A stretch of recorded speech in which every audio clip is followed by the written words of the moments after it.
Well, Oscar Wilde's The Importance of Being Earnest. I mean, what more classic play could you get done by the Classic Theater Guild? And Christina Jones is the director. And we have, next to her, we have Julia Jaster. And she will be playing Cecily Cardew, right? And next to her is Jason Tillery, and he's playing Jack Worthing. And then behind us, we have Sandra Cimmino, and she is, I don't know if you can see the costume, but we are going to be talking about that costume. She made the entire thing, including selecting the fabric, designing it. Incredible woman.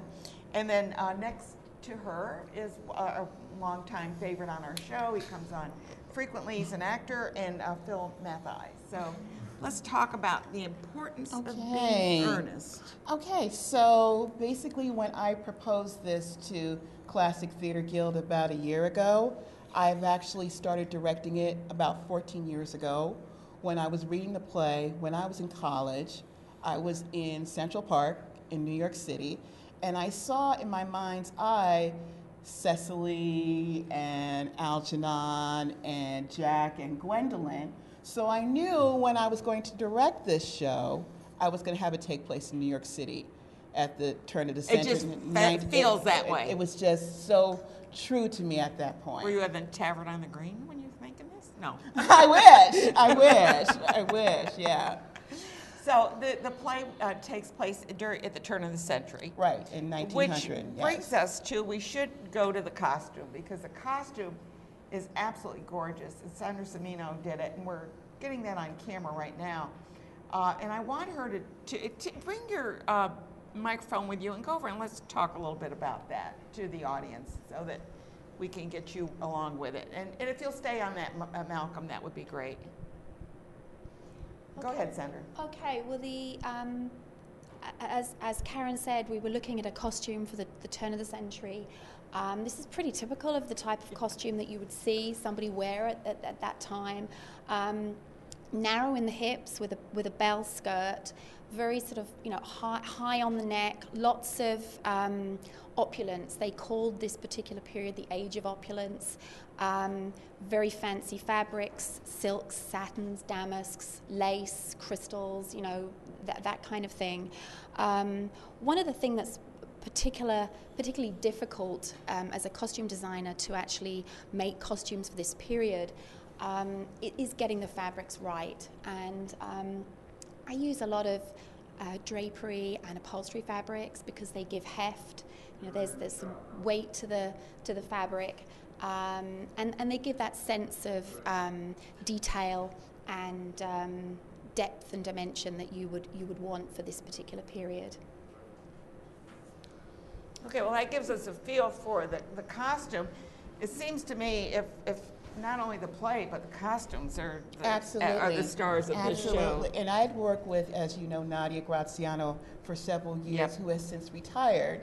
So Nadia had introduced me to Sandra, and we have been talking about costumes literally for months, since March, actually, because Sandra went to see my last production for Colored Girls over at the African American Cultural Center. And Nadia help you and with Nadia those? did the costumes. You were on about that. Right, yeah. that was one of the last shows over in she Albany did. On Pearl. Right, yeah. exactly. So this has been almost a year-long process getting to this point. So, I mean, this is just an example of her many creations. So how many costumes did you have to make, Sandra?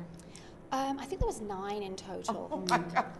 And as Karen said, I've been acquiring fabrics probably since May. I think it was. Yeah. And then you have to cast it, and then we take Julia here. We have to put the costume on her, fit her. Right. And did you have any say about the costume? The costume's lovely. It's sweet pink for innocence, which is definitely my character. She's young and ready for an adventure, and she doesn't want to take the school books anymore. She just wants to get out there and learn stuff and get married and do all the things that are later in life. And she's at that point of 18, about to start. She's just coming into womanhood. Mm-hmm. And let's see,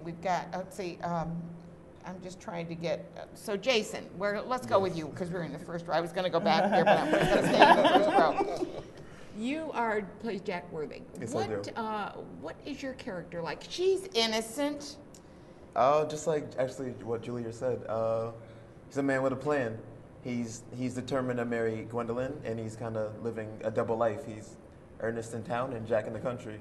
So. Oh, you mean he has a dual personality? Yes. Is that how that living works? two different lives to try to get the girl and try to be the ward of, or the guardian of Cecily. Oh my goodness. So Cecily thinks he's Jack, and Gwendolyn thinks he's Ernest. So he's it's kind a of little mistaken identity, or maybe just a confusing identity. Yeah. How long have you been Confusing acting? to other people. He knows exactly what he's doing. How long have you been acting? I've been acting for about 4 years now. Yeah, because you're young, and it's like, how do you like acting? I like it's a rush to me. It's the best thing to me. I love being on stage. I love feeling the lights. I love it. It's just It gets in your blood, doesn't it? Yeah. It kind of just gets Caught there. the bug. That's what they say. Yeah, you get the bug, the acting bug. And Yeah. Julia, how about you? How long have you been acting? I've been acting for about like 4 years also. You too. So you're right on par with the length of experience. Right. But Phil, I know that you have a lot more experience than that. Yeah. I've been acting forever. I think you've been on the show forever too. I think so. The chronic guest. Yeah. Right. And what part do you play in this play? I play the butlers. There are two butlers. There's Jack's butler and Algernon's butler. And you play both butlers? Yes, I do. Okay. So I changed my glasses, I changed a vest, and she has Are my you a costume dual all set. personality, or are you just playing two parts? Yeah, right. I'm Whatever. secretly a space alien. So how are these actors to work with? They are amazing to work with. I've got to tell you, I literally wanted a certain look for this play, and everybody has pretty much went with my visualization for this show. And the fact that Julia's 17, I almost called you Jack. Well, he is Jack, or he might be. And that's, you know, that's, you never know.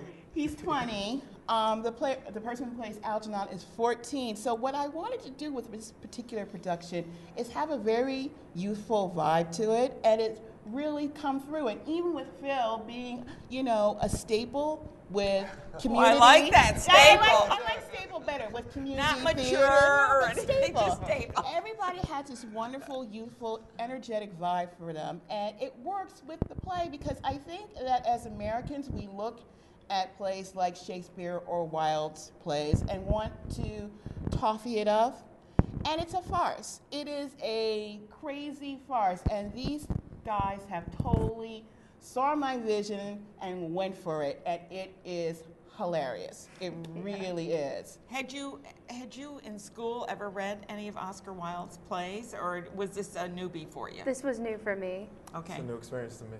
New Yeah. experience too. And how about you, Phil? It's again one of those plays that I should have read back in high school, but Isn't it true? We had all these plays, and you know they'd assign them, and you'd go, "Oh my God, I have to read that." Oh my, you know. But you know, I have come to love to read plays, and I used to go to the library and get a book of plays just to read them because it's kind of fun to read them. Absolutely, Yeah. absolutely. And you know, with these plays, when you read them, you really don't see them. They seem kind of dated. But when you bring them to life, especially with a great cast that I was fortunate enough to work with, it's so new. It's Well, so you have fresh. to tweak it a little, Right, maybe not a right. lot, but No, just because you not want a to keep lot. it. Because even Shakespeare, they tweak a little bit. Absolutely. That's why we decided I decided to have Algernon's home in West Harlem and have Jack's home in Schenectady. Okay, I'm like, why see, not? and that's certainly, Oscar Wilde wasn't planning on that. No. But you know what? I have found that Wilde, like Shakespeare, like you said, you can put his plays anywhere. We could have easily done this in the 20s. And Yeah. the costumes would have been just as amazing Yeah. because we would have this lady to work with. Oh, and she it would is have worked. amazing. She is amazing. Incredible. Is it harder to make a costume or design and build? I don't know what kind of word to use because it's a creation. For male or female, is one easier than the other?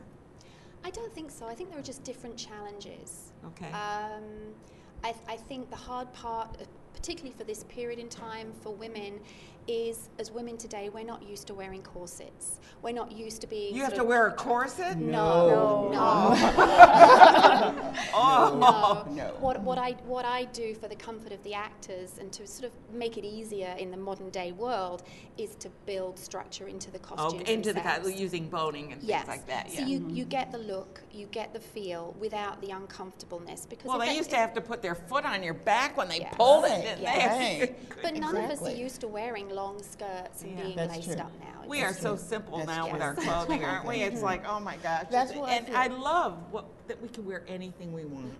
It's like I went through the series where you said, oh, the skirts are an inch shorter. You had to take up all your skirts. And then, you believe me, this was a pain in the you-know-what. And then it was like, oh, wait, they're longer. Then you'd spritz actually vinegar on your seam, on your hem, so that you'd take the line out my when you took it gosh. down. It was like, oh, I'm so glad. That's Jeans, why, okay. that's why during our rehearsal process, I had the ladies work in their stage shoes, work in rehearsal skirts, Yeah. sit a certain way. I even asked them in the very beginning of the process to watch Martin Scorsese's The Age of Innocence. Oh, yeah, right. So We're- they we're would know. almost out, hon. I Oh, gotta okay.